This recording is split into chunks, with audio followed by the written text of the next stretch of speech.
घर, flat, plot, दुकान किंवा मग अगदी वाहन खरेदी करताना टोकन मनी देणार आहात? मग हा व्हिडिओ शेवटपर्यंत नक्की बघा.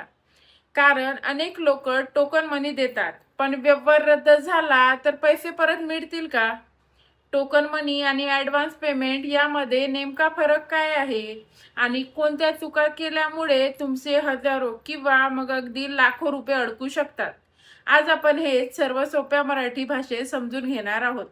सर्वप्रथम समजून घेऊया टोकन मनी म्हणजे काय? टोकन मनी म्हणजे खरेदीदार आणि विक्रेता यांच्यामध्ये व्यवहार करण्याची इच्छा दर्शवणारी सुरुवातीची रक्कम.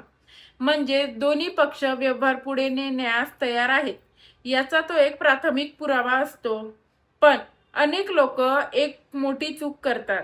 ते टोकन मनी आणि ॲडव्हान्स पेमेंट एकच आहे असं समजतात, पण प्रत्यक्षात दोन्ही वेगळे आहेत.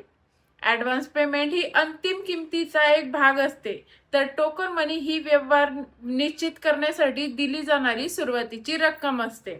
आता सर्वात महत्त्वाचा प्रश्न, व्यवहार रद्द झाला तर टोकन मनी परत मिळतो का?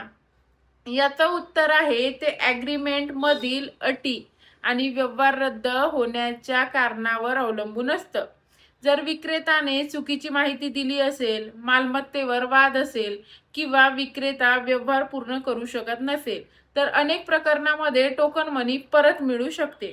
पण जर खरीददाराने स्वतःचा कोणतेही योग्य कारण नसताना व्यवहार रद्द केला आणि ॲग्रीमेंटमध्ये टोकन मनी जप्त करण्याची अट असेल, तर पैसे परत मिळतीलच याची खात्री नसते.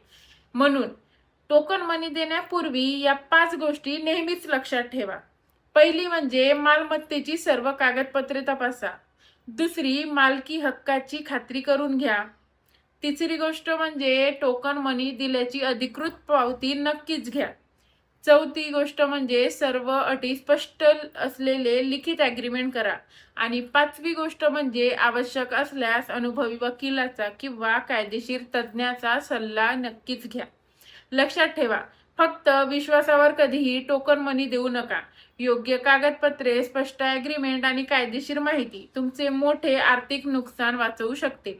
हा व्हिडिओ उपयुक्त वाटला असेल, प्रॉपर्टी खरेदी करणाऱ्या प्रत्येक व्यक्तीला शेअर करा.